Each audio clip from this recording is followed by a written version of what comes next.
আসসালামু আলাইকুম রহমতুল্লাহ। একবার কিছু মানুষ হযরত ওসমান রাদিয়াল্লাহু তাআলা আনহুর কাছে গেছেন। যে বললেন যে, আমিরুল মুমিনিন, কোরআন শরীফের ১ম থেকে শেষ পর্যন্ত তো আপনি বহুবার পড়েছেন। কোন আয়াতটা আপনার মনের মধ্যে দাগ কেটেছে, সুন্দর লেগেছে, আশা দিয়েছে? হযরত আ ওসমান রাদিয়াল্লাহু তাআলা আনহু বললেন যে, ওই আয়াতটা যেটা সূরা আল হিজরের ৪৯ নম্বর আয়াতে আল্লাহ তাআলা বলে দিয়েছেন। তিনি বলতেছেন যে, নাব্বি ইবাদি আন্নী আনাল গফুরুর রহিম।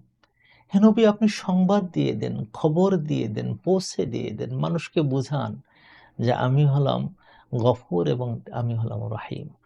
এটা তার কাছে পছন্দ হলো কেন?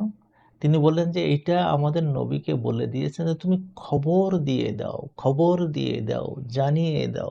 এইটা হলো আগে।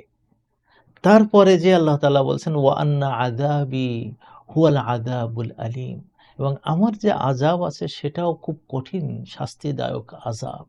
এই কথাটা পরে কেন বললেন?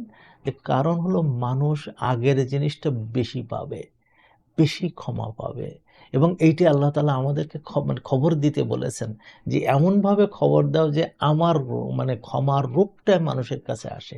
কি শিখলাম এখান থেকে?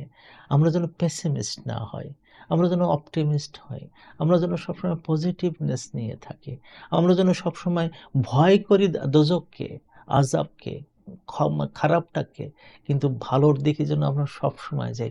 যদি একবার পা পিছলে যায়, আমরা যেন হতাশ না হয়ে যাই, ওখানে যেন বসে না যাই, আমরা যেন সামনে যেতে থাকি এবং আল্লাহর কাছে ক্ষমার ডালি পেতে আমরা তার কাছে যেন আমরা ধর্ণা দিতে থাকি।